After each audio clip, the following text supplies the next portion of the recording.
Hello everyone, welcome back to my YouTube channel. दोस्तों, आज की इस क्लास में मैं आपके लिए लेकर आया हूं राजस्थान विश्वविद्यालय से संबंधित एक महत्वपूर्ण विषय, जिसमें हम आज चर्चा करेंगे। एसएससी का एक महत्वपूर्ण पेपर है क्लाइमेट चेंज। जी हाँ दोस्तों, आज हम चर्चा करने वाले हैं क्लाइमेट चेंज विषय को लेकर।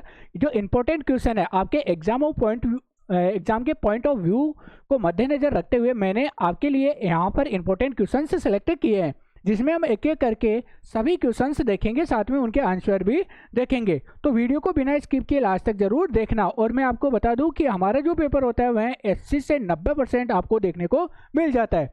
तो चलिए शुरू करते हैं। सबसे पहले अब मैं आपको यहाँ पे एक सलाह दूंगा कि आप बिना स्किप किए देखना। क्यों? क्योंकि एक क्वेश्चन के साथ मैं लगभग 2-3 क्वेश्चन एक्स्ट्रा हल करवाऊंगा, ताकि आप किसी भी प्रकार से कोई गलती ना कर पाओ। और यह पेपर आपके 40 नंबर का होने वाला है। 50 यहाँ पे 40 MCQ क्वेश्चन आपको देखने को मिलेंगे। सबसे पहले हम बात करें कि वेदर किसे कहते हैं, वेदर क्या होता है। अब मैं आपको यहाँ बताऊं कि यहाँ पर 3 सिचुएशन होती है। एक तो होता है क्लाइमेट, ठीक है, एक होता है सीजन और एक होता है वेदर। अब क्लाइमेट क्या होता है? क्लाइमेट यानी कि जलवायु। जलवायु एक बहुत समय के लिए, लंबे समय के लिए दीर्घकालीन जलवायु दशाएं होती है, एक समान दशाएं होती है। या यूँ कह सकते हैं कि किसी विस्तृत क्षेत्र में 30 से 35 वर्षों के दौरान जब एक समान भौगोलिक दशाएं रहती है तो उसे उस प्रदेश की जलवायु के नाम से जानते हैं। फिर बात करें हम सीजन की, तो सीजन होती है जैसे वर्षा ऋतु आ गई, ग्रीष्म ऋतु आ गई, शीत ऋतु आ गई और बसंत ऋतु आ गई। यानी कि 3 से 4 माह की एक विशेष अवधि होती है जिसमें एक समान मौसमी दशाएं देखने को मिलती है।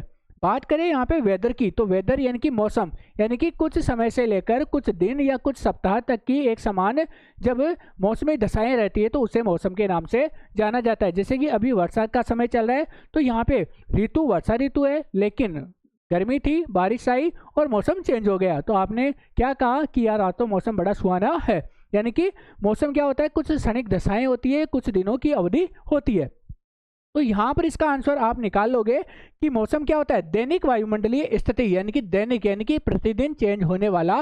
जैसे कि रात है, रात होते ही गर्मी कम हो जाती है और दिन होते ही सूर्य की किरणों से गर्मी बढ़ने लगती है, राइट। इसी प्रकार हम बात करें क्लाइमेट का अर्थ क्या है, तो क्लाइमेट यानी कि जलवायु क्या होती है। मैंने अभी बताया आपको कि यहाँ पर लंबे समय का औसत मौसमी दशाएं होती है एक लंबी समय अवधि के अनुसार।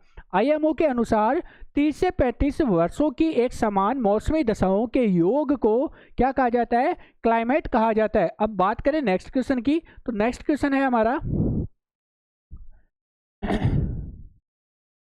एक्सट्रीम वेदर इवेंट्स में क्या शामिल है। तो इंपॉर्टेंट क्वेश्चन है यहाँ पर, एक्सट्रीम वेदर इवेंट्स में क्या शामिल है। तो यहाँ पर तूफान, बाढ़ और सूखा तीनों को शामिल किया गया है। तूफान जो साइक्लोन आते हैं वो, इसके अलावा बाढ़ आते हैं यानी कि अतिवृष्टि को शामिल किया गया है, और सूखे को इसमें शामिल किया गया है, फ्लड को इसमें शामिल किया गया है। नेक्स्ट हम बात करें वेस्टर्न डिस्टर्बेंस भारत में किस दिशा में आता है। वेस्टर्न डिस्टर्बेंस का मतलब है यानी कि दक्षिण पूर्वी जो मानसून आता है वो कौन सी दिशा से आता है। तो भारत में पश्चिमी दिशा से आता है, पश्चिम दिशा से। और ये कहाँ से आता है?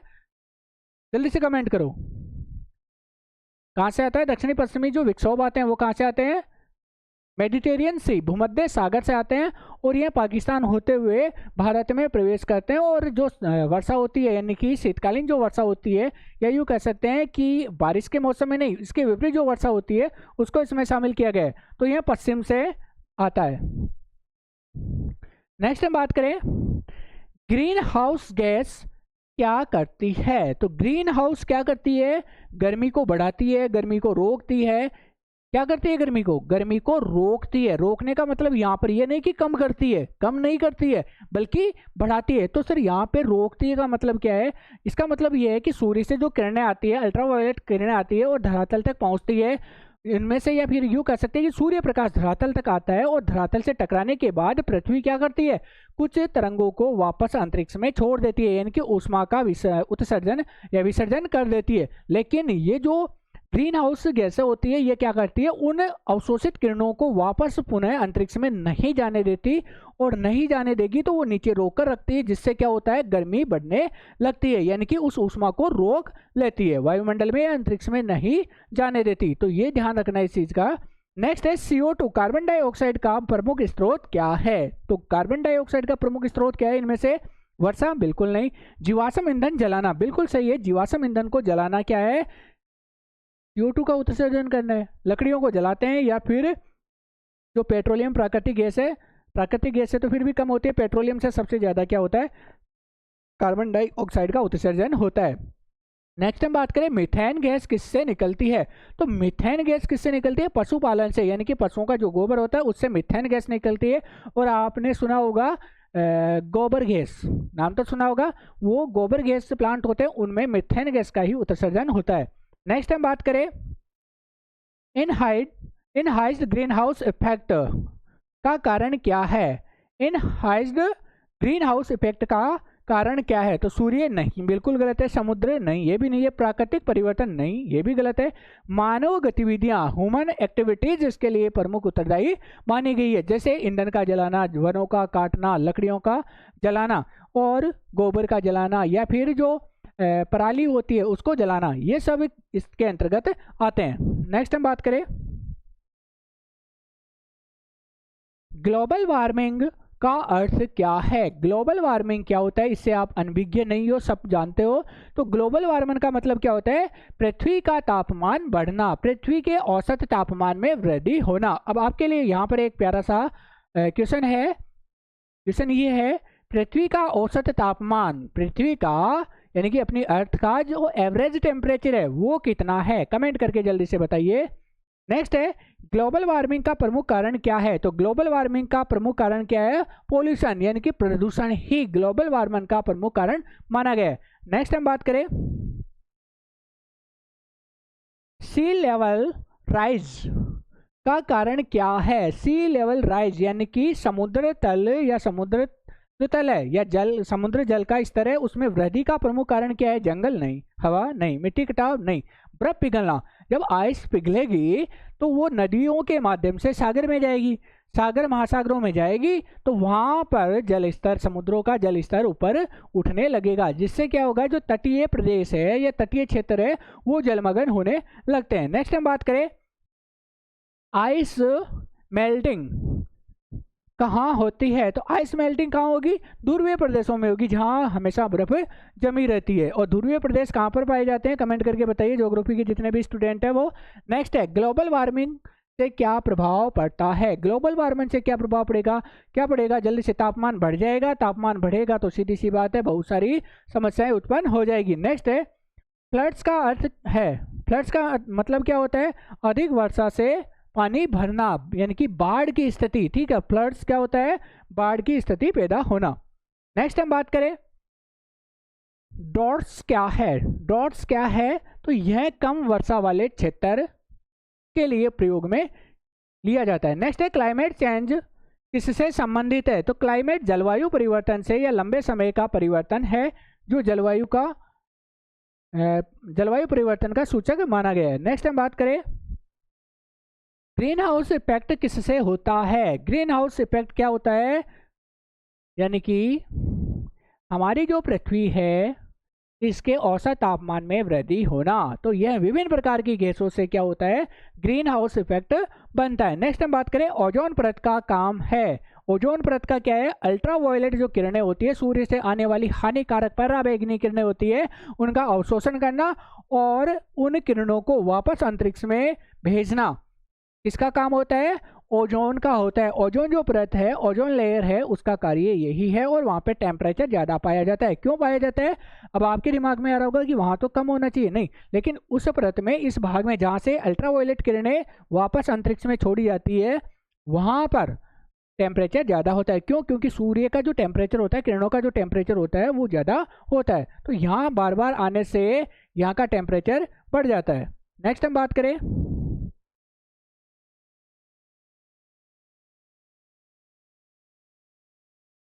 फॉसिल फ्यूल्स से क्या शामिल है? फॉसिल यानी कि जीवाश्म ईंधन, ऐसा ईंधन जो जीवों से बनता है, जीवों से निर्मित हुआ है।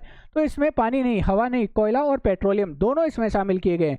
ठीक है, नेक्स्ट हम बात करें टेम्परेचर राइज का मतलब क्या है? तो तापमान में वृद्धि होना, टेम्परेचर में वृद्धि होना ही क्या कहलाता है? टेम्परेचर राइज कहलाता है।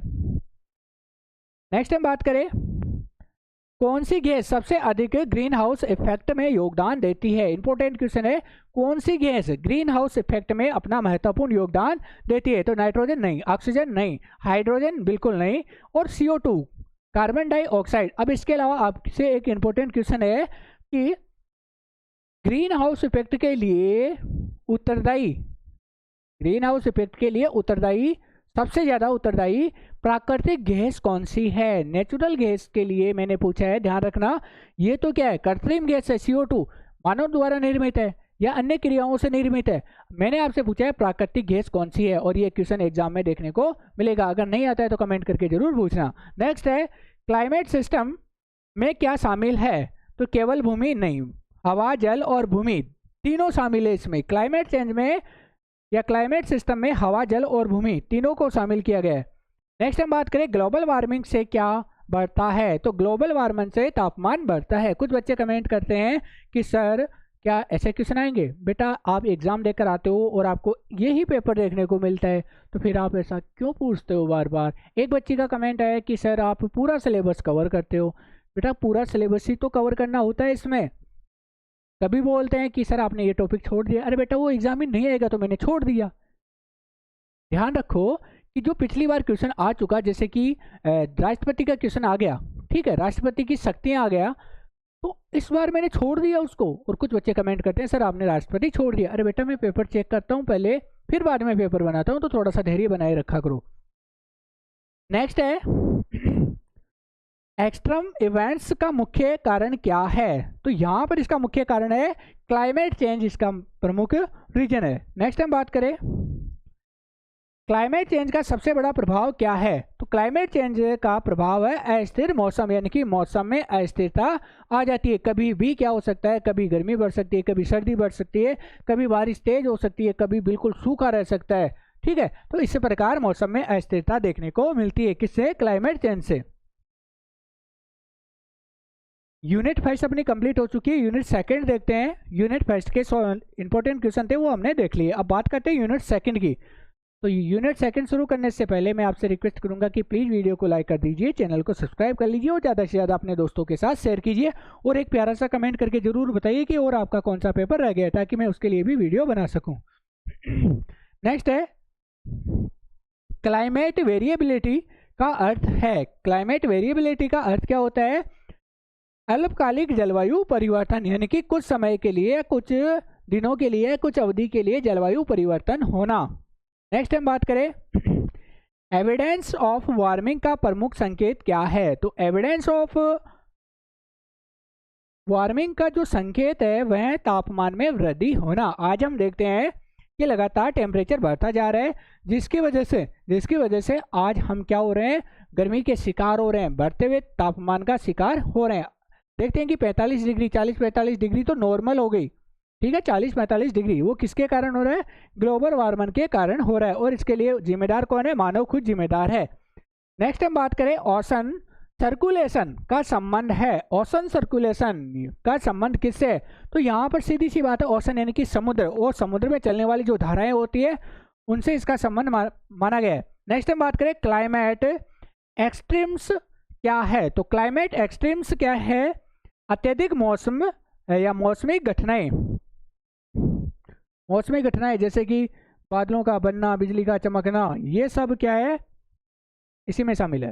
नेक्स्ट हम बात करें, साइक्लोन क्या है? साइक्लोन तूफान, कौन सा? समुद्री तूफान। नेक्स्ट हम बात करें, थंडर स्टॉर्म में क्या होता है। तो थंडर स्टॉर्म में क्या होता है? बिजली और गरज, बादलों का गरजना, बिजली का चमकना, थंडर स्टॉर्म में शामिल किया गया है। नेक्स्ट हम बात करें, टॉर्नेडो किस प्रकार का तूफान है। तो टॉर्नेडो कैसा है? गोलाकार घूमता हुआ तूफान। आपने देखा होगा एक सर्कल में, गोले में घूमता हुआ, ठीक है, गोले में घूमता हुआ जो समुद्र में तूफान चलता है उसे टॉर्नेडो के नाम से जाना जाता है। और अपने राजस्थान में ग्रीष्म ऋतु में चलने वाली जो गोलाकार हवा है उसको किस नाम से जाना जाता है? राजस्थान वाले तो दबा के कमेंट करना इस क्वेश्चन पे। हीट वेव का मतलब है, तो हीट का मतलब गर्म, वेव का मतलब हवा या पवने। नेक्स्ट हम बात करें, अर्थ एनर्जी बैलेंस क्या है? अर्थ पृथ्वी एनर्जी यानी कि ऊर्जा, बैलेंस का मतलब बजट या संतुलन। तो यहाँ पर ऊर्जा का संतुलन बनाए रखना या ऊर्जा का संतुलन क्या कहलाता है? अर्थ एनर्जी बैलेंस कहलाता है, जो आपने सेमेस्टर 3 में पढ़ा था ज्योग्राफी में। नेक्स्ट है, सूर्य से आने वाली ऊर्जा को क्या कहते हैं? तो सूर्य से आने वाली जो किरणें होती है उनको सोलर रेडिएशन के नाम से जाना जाता है। ठीक है, सूर्य किरणें या सूर्य ताप या सोलर रेडिएशन। नेक्स्ट हम बात करें, अर्थ से बाहर जाने वाली ऊर्जा को क्या कहा जाता है? तो आउटगोइंग रेडिएशन के नाम से। इनकमिंग आ रही है, आउटगोइंग जा रही है, तो ये याद रखना। इनकमिंग कॉल आ रहा है, आउटगोइंग यानी कि जा रहा है, यानी कि पृथ्वी से ऊर्जा निकल रही है, ऊष्मा निकल रही है, वो बाहर जा रही है, तो उसे आउटगोइंग रेडिएशन के नाम से जाना जाता है। नेक्स्ट हम बात करें, ह्यूमन इंडस्ट्रियड क्लाइमेट चेंज का कारण क्या है? तो मानवीय गतिविधियां इसमें शामिल की गई है। नेक्स्ट हम बात करें, ग्रीन हाउस इफेक्ट बढ़ने का मुख्य कारण क्या है? तो इसका प्रमुख कारण पॉल्यूशन है। नेक्स्ट हम बात करें, साइक्लोन अधिकतर कहाँ आते हैं? तो साइक्लोन समुद्र में आते हैं, सीधी सी बात है, ऐसे तो है नहीं कि पर्वतों में आते हैं, रेगिस्तान में आते हैं। नेक्स्ट हम बात करें, टॉर्नेडो सबसे अधिक कहाँ पाए जाते हैं? तो टॉर्नेडो अमेरिका में सबसे ज्यादा आते हैं। ठीक है, अमेरिका में। हीट वेव का मुख्य कारण क्या है? तो हीट वेव का मुख्य कारण क्या है? तापमान का बढ़ना। हीट वेव यानी कि गर्म पवनों का या गर्म हवाओं का चलना। अब आपसे यहाँ पे एक क्वेश्चन है, राजस्थान में चलने वाली एक प्रमुख हीट वेव कौन सी है? जल्दी से कमेंट करके बताइए, दबा के कमेंट करना। राजस्थान में चलने वाली हीट वेव, गर्म हवा, और अपने क्षेत्र में क्या कहा जाता है वो जरूर कमेंट करना। Next time, thunder स्ट्रम and lightning क्या है? तो यह एक प्रकार की बिजली, आकाशीय बिजली। नेक्स्ट हम बात करें, ओशन करंट क्या नियंत्रित करते हैं? तो ओशन करंट जलवायु को नियंत्रित करते हैं। समुद्री जो लहरें चलती है वो जलवायु को नियंत्रित करती है। जैसे मान लीजिए गर्म क्षेत्रों से चलती है तो हवाएं कैसी होगी? गर्म होगी, तो आसपास के क्षेत्रों की जलवायु कैसी हो जाएगी? गर्म और उष्ण हो जाएगी। वहीं बात करें अगर ठंडे क्षेत्रों से आती है तो ठंडी होगी, तो आसपास के क्षेत्रों की जलवायु भी ठंडी होगी। नेक्स्ट हम बात करें, क्लाइमेट चेंज के कारण एक्सट्रीम इवेंट्स कैसे होते हैं? कैसे होते हैं? अधिक होते हैं। नेक्स्ट हम बात करें, एनर्जी इम्बैलेंस का परिणाम क्या है? तो एनर्जी इम्बैलेंस का परिणाम क्या होता है? जलवायु परिवर्तन होता है। जब तापमान अनियंत्रित हो जाता है तो उससे जलवायु परिवर्तन देखने को मिलता है। नेक्स्ट हम बात करें, साइक्लोन की दिशा किससे प्रभावित होती है? तो साइक्लोन की दिशा हवाओं से प्रभावित होती है। तूफान की दिशा किससे प्रभावित होगी? उस क्षेत्र में चलने वाली पवनों से या हवाओं से होगी। नेक्स्ट हम बात करें, थंडर स्ट्रम अधिक कब होता है? तो गर्मियों में होता है या मानसून में होता है, सर्दियों में होता है, वर्षा ऋतु में होता है, रात में होता है? तो मानसून के समय सबसे ज्यादा ये देखने को मिलता है। क्यों? क्योंकि वहां पे उच्च दाब निम्न दाब की दशाएं उत्पन्न हो जाती है। नेक्स्ट है, टॉर्नेडो की गति कैसी होती है? तो टॉर्नेडो की गति तेज होती है, तेज नहीं बहुत तेज होती है। ठीक है, वेरी फास्ट। हीट वेव का प्रभाव क्या होता है? हीट वेव का प्रभाव स्वास्थ्य समस्या, यानी कि हम बोलते हैं ना कि अभी ये मौसम चेंज हो रहा है, मौसम चेंज हो रहा है तो उससे क्या होती है? अपनी क्या होती है? हेल्थ खराब हो जाती है। कि अभी वायु जैसे कि गर्मियाँ जाती है, फिर सर्दियाँ आती है, सर्दियाँ जाती है, फिर गर्मियाँ आती है, तो उस समय क्या होता है? एक विशेष प्रकार की हवाएं चलती है जो अपने लिए हानिकारक होती है।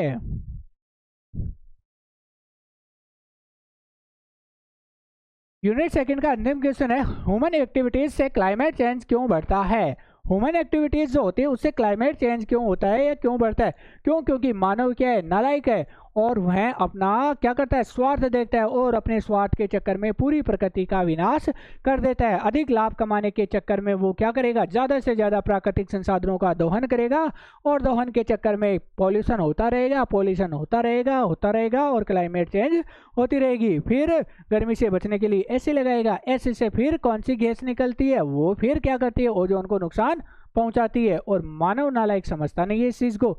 नेक्स्ट हम बात करें यूनिट थर्ड, प्लीज़ वीडियो को अभी तक आपने लाइक नहीं किया ना, लाइक कर दो यार, कौन सा आपका पैसा लग रहा है। मैं भी आपके लिए इतनी मुसीबत में क्लास लेकर आ रहा हूँ, थोड़ा सा तो आपका भी फर्ज बनता है कि अगर इस क्लास में 10,000 व्यूज़ आ रहे हैं तो 5,000 तो सब्सक्राइबर मुझे मिलने ही चाहिए, और ज़्यादा भी नहीं तो कम से कम 8,000 लाइक्स भी मिलने चाहिए।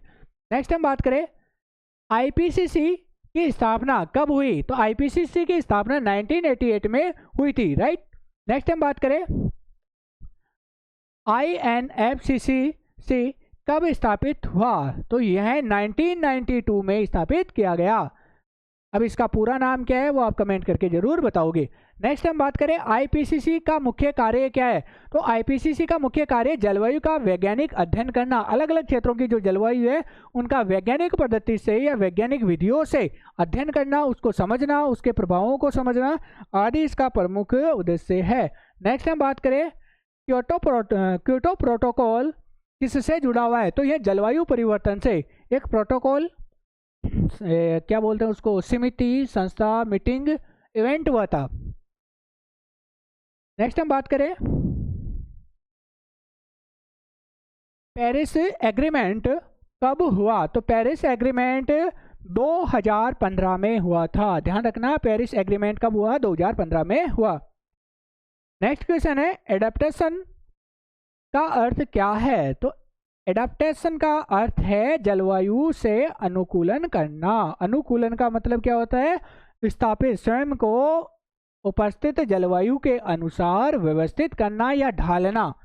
नेक्स्ट हम बात करें मिटिगेशन का अर्थ क्या है या क्या होता है, तो मिटिगेशन का मतलब होता है नुकसान कम करना। मिटिगेशन मतलब नुकसान कम करना, हानि कम करना। नेक्स्ट हम बात करें क्लाइमेट कन्वर्जेशन का उद्देश्य क्या है, क्लाइमेट कन्वर्जेशन का उद्देश्य क्या है, जलवायु नियंत्रण करना, जलवायु नियंत्रित करना। नेक्स्ट हम बात करें CFCs का प्रभाव क्या होता है या क्या पड़ता है, CFC से किस पर प्रभाव पड़ता है, ओजोन परत पर क्या होता है, इसका प्रभाव होता है, और ओजोन परत में बड़े बड़े छिद्र हो जाते हैं जिससे अल्ट्रावायलेट जो किरणें होती है सीधी धरातल पर पहुंचती है और पृथ्वी के तापमान में वृद्धि करने में यह महत्वपूर्ण योगदान देती है। नेक्स्ट क्वेश्चन की बात करें तो नेक्स्ट क्वेश्चन है इंडियन इंडस्ट्री की भूमिका क्या है, तो यहाँ पर CFC उत्पादन कम करता है। नेक्स्ट हम बात करें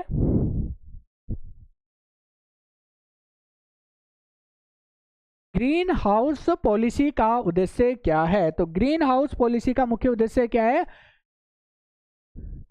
ग्रीन हाउस इफेक्ट जो डालने वाली गैसें उनका उत्सर्जन कम करना। नेक्स्ट हम बात करें नेशनल गवर्नमेंट की भूमिका क्या है, तो नीति बनाना, राष्ट्रीय जो सरकार है उसका उद्देश्य क्या है, नीतियां बनाना, कानून बनाना और उनको लागू करना। नेक्स्ट हम बात करें लोकल गवर्नमेंट क्या करती है, तो लोकल गवर्नमेंट यानी कि स्थानीय कार्यों में अपना योगदान देती है। नेक्स्ट हम बात करें क्लाइमेट फाइनेंस क्या है, तो क्लाइमेट फाइनेंस पर्यावरण संरक्षण हेतु धन, ठीक है, पर्यावरण संरक्षण के लिए धन एकत्रित करना और उसका क्लाइमेट चेंज पर या पर्यावरण के संरक्षण के लिए उपयोग करना। कि कैसे, मान लीजिए कुछ क्षेत्र ऐसे हैं जहाँ पे हम वृक्षारोपण कर सकते हैं, तो उन क्षेत्रों में वृक्षारोपण करके उनका संरक्षण करके हम हरियाली बढ़ा सकते हैं और पोल्यूशन कम कर सकते हैं, राइट। बहते हुए जल को रोक सकते हैं जिससे भी हम क्या कर सकते हैं, किसी क्षेत्र विशेष में सूखे की समस्या से निपटारा पा सकते हैं। नेक्स्ट हम बात करें सस्टेनेबल डेवलपमेंट का अर्थ क्या है, यानी कि ऐसा विकास जो विकास के साथ साथ पर्यावरण संरक्षण का भी कार्य करे। सुटेबल जो डेवलपमेंट होता है यानी कि जो प्रकृति को भी नुकसान ना पहुंचाए और अपने कार्य भी पूर्ण रूप से, कक्षा 10 में आपने पढ़ा होगा कि विकास कैसा होना चाहिए, सतत पोषणीय विकास आपने पढ़ा होगा कि विकास ऐसा होना चाहिए जो वर्तमान पीढ़ियों की आवश्यकताओं की अवहेलना ना कर, मतलब वर्तमान की जो आवश्यकताएं होती है उनको पूरा करते हुए साथ ही साथ भविष्य की में आने वाली जो पीढ़ियां हैं उनकी आवश्यकताओं की अवहेलना ना करे। नेक्स्ट हम बात करें इंटरनेशनल एग्रीमेंट क्या होता है, तो इंटरनेशनल देशों के बीच समझौता यानी कि 2 या 2 से अधिक देशों के बीच होने वाला समझौता या संधि इंटरनेशनल एग्रीमेंट कहलाता है।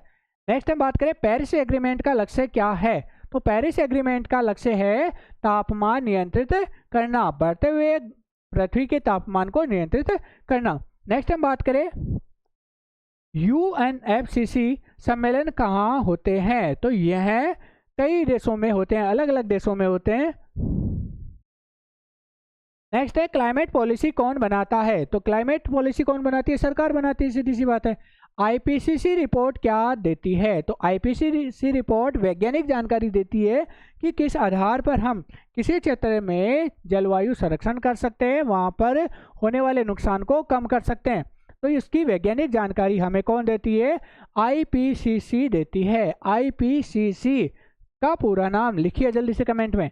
नेक्स्ट है क्लाइमेट मिटिगेशन का उदाहरण क्या है? तो क्लाइमेट मिटिगेशन का है पेड़ लगाना, यानी कि पर्यावरण संरक्षण का उदाहरण क्या है? ठीक है, पर्यावरण संरक्षण का उदाहरण इसमें कौन सा है? पेड़ लगाना। इसके अलावा और ऑप्शन भी आपको मिल सकता है जिससे पर्यावरण बचाया जा सके। नेक्स्ट हम बात करें एडेप्शन स्ट्रेटेजी क्या है या क्या होती है? तो समस्या से बचाव। नेक्स्ट हम बात करें क्योटो प्रोटोकॉल का उद्देश्य क्या है? तो इसका मुख्य उद्देश्य है पर्यावरण प्रदूषण को कम करना। नेक्स्ट हम बात करें CFC का उपयोग कहाँ होता है? तो फ्रिज और AC में CFC क्लोरोफ्लोरो कार्बन का प्रयोग किया जाता है। नेक्स्ट हम बात करें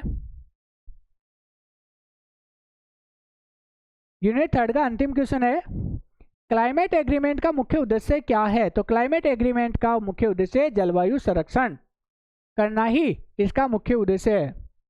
यूनिट 4 से इंपोर्टेंट 25 क्वेश्चन हमने लिए हैं, जिसमें पहला है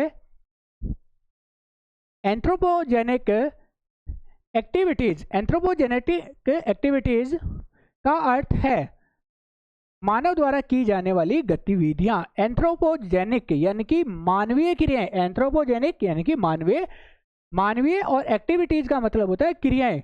तो इनका अर्थ क्या होता है? मानव द्वारा की जाने वाली क्रियाएं, जैसे कल कारखानों की स्थापना करना, मशीनों का निर्माण करना, ईंधन का दोहन करना, ये सभी इसमें शामिल की गई है। नेक्स्ट हम बात करें फॉसिल फ्यूल का उदाहरण है, तो यहाँ पे कोयला इसका प्रमुख उदाहरण है। ठीक है, कोयला ना मिले तो डीजल आ जाएगा, पेट्रोल आ जाएगा, जीवाश्म ईंधन। ठीक है, नेक्स्ट हम बात करें फॉसिल फ्यूल बर्निंग से कौन सी गैस बनती है? तो यहाँ पर कार्बन डाइऑक्साइड गैस बनती है। जब जीवाश्म ईंधन को जलाया जाता है तो उससे कौन सी गैस बनती है? CO2। नेक्स्ट हम बात करें इंडस्ट्रियल एक्टिविटीज का मुख्य प्रभाव क्या है? क्या प्रभाव पड़ता है इंडस्ट्रियल से, उद्योगों से? धुआं निकलती है, धुआं से कौन सी गैस? क्लोरोफ्लोरोकार्बन। नेक्स्ट हम बात करें कार्बनाइजेशन का मतलब क्या होता है? शहरों का विकास, जंगल बढ़ाना, खेती बढ़ाना, शहरों का विकास करना, गांव बढ़ाना। इसका राइट आंसर बताइए आप।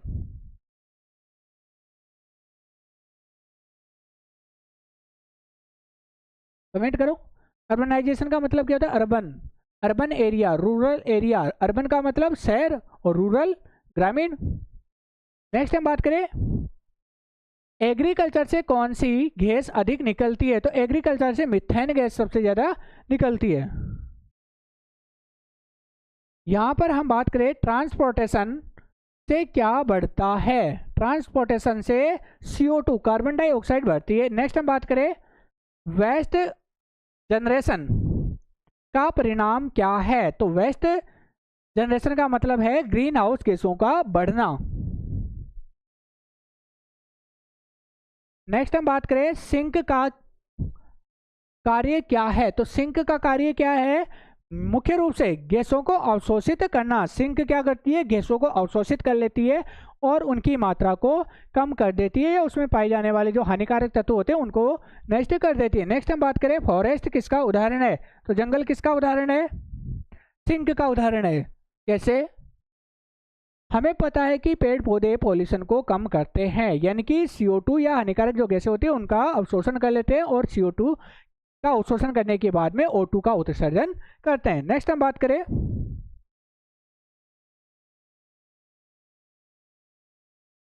LULUCF land use and forestry किससे संबंधित है? तो यह भूमि उपयोग से, लैंड यानी कि भूमि, यूज यानी प्रयोग करना। नेक्स्ट हम बात करें डिफॉरेस्टेशन का क्या अभिप्राय है, यानी कि डिफॉरेस्टेशन का मतलब क्या होता है, CO2 का बढ़ना,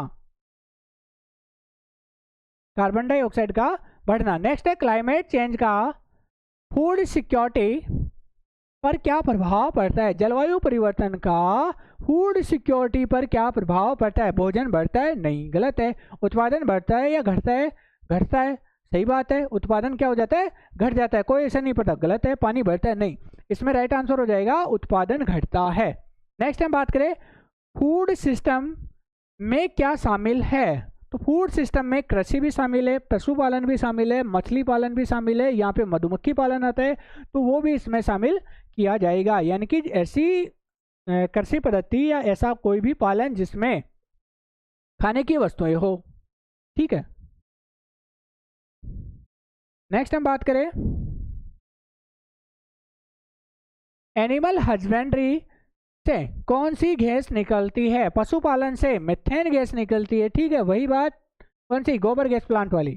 नेक्स्ट हम बात करें फिशरीज पर क्लाइमेट चेंज का प्रभाव क्या है, तो इससे मछली उत्पादन घटता है। अगर क्लाइमेट चेंज होता है तो उससे मछली उत्पादन पर क्या प्रभाव पड़ेगा, तो उत्पादन घट जाएगा। क्यों, क्योंकि मछलियां अपना विकास कब करती है, जब उसको सही और उचित तापमान मिलता है, जलवायु मिलती है, और वह जलवायु और तापमान बढ़ जाता है, घट जाता है, तो मछलियों का उत्पादन कम हो जाता है। नेक्स्ट हम बात करें फूड सिक्योरिटी का अर्थ क्या है, फूड सिक्योरिटी का मतलब है भोजन की उपलब्धता, सिक्योरिटी यानी कि सुरक्षा। नेक्स्ट हम बात करें क्लाइमेट चेंज का एग्रीकल्चर पर क्या असर होता है, तो उत्पादन कम हो जाता है। आपने देखा होगा जब बारिश नहीं होती है, यानी कि मौसम खराब हो जाता है, बारिश नहीं होती तो आपकी फसलें खराब होती है ना, वैसे ही। नेक्स्ट है अर्बनाइजेशन से क्या बढ़ता है, जंगल बढ़ते हैं, प्रदूषण बढ़ता है, प्रदूषण बढ़ता है, यानी कि शहरों के विकास से पॉल्यूशन बढ़ता है। नेक्स्ट हम बात करें वेस्ट मैनेजमेंट का उद्देश्य क्या है, तो कचरा नियंत्रित करना, वेस्ट यानी कि कचरा, मैनेजमेंट का मतलब होता है प्रबंधन, तो कचरा नियंत्रण करना। नेक्स्ट क्वेश्चन है लाइव स्टॉक पर क्लाइमेट चेंज का प्रभाव क्या होता है, तो लाइव स्टॉक पर यानी कि स्वास्थ्य का खतरा बढ़ जाता है। नेक्स्ट है ग्रीन हाउस गैसेज का मुख्य स्रोत क्या है, तो मानवीय गतिविधियां, ह्यूमन एक्टिविटीज इसके लिए प्रमुख उत्तरदायी कारक मानी गई है। नेक्स्ट हम बात करें क्वेश्चन नंबर 23, सिंक रिमूवल का प्रभाव क्या है, सिंक रिमूवल का मतलब क्या होता है, CO2 का बढ़ना, CO2 का बढ़ना। मान लीजिए पेड़ पौधों को हम रिमूव कर देते हैं, हटा देते हैं, तो उससे CO2 बढ़ेगी, कार्बन डाइऑक्साइड की मात्रा बढ़ेगी। नेक्स्ट है क्लाइमेट चेंज से फूड प्रोडक्शन पर क्या असर पड़ता है, तो क्लाइमेट चेंज होगा तो फूड उत्पादन घट जाएगा। और यहां से अंतिम क्वेश्चन है सस्टेनेबल एग्रीकल्चर का अर्थ क्या है, तो यहाँ पर पर्यावरण के अनुकूल खेती करना, पर्यावरण के अनुसार खेती करना ही क्या कहलाता है, पर्यावरण या जैविक खेती कहलाती है। तो आज की क्लास में हमने देखा क्लाइमेट चेंज से संबंधित important MCQ question with answer, और उनके साथ साथ हमने देखा कुछ एक्स्ट्रा क्वेश्चन भी। तो आई होप आपको ये वीडियो अच्छा लगा होगा और आपके मेन एग्जाम के लिए ये क्लास बहुत उपयोगी रहेगी। अगर आपको ये वीडियो अच्छा लगा तो प्लीज़ वीडियो को लाइक करना, चैनल को सब्सक्राइब करना और एक प्यारा सा कमेंट करके बताना कि आप कहाँ से हो, कौन से कॉलेज से हो, और साथ ही साथ अपने दोस्तों के साथ शेयर करना भी ना भूलना। और एक आपसे रिक्वेस्ट है कि प्लीज़ इस वीडियो का लिंक आप अपने इंस्टाग्राम, फेसबुक, व्हाट्सएप, कहीं पर भी कोई ग्रुप हो उसमें शेयर कर देना और अपने स्टेटस में ज़रूर लगाना। धन्यवाद।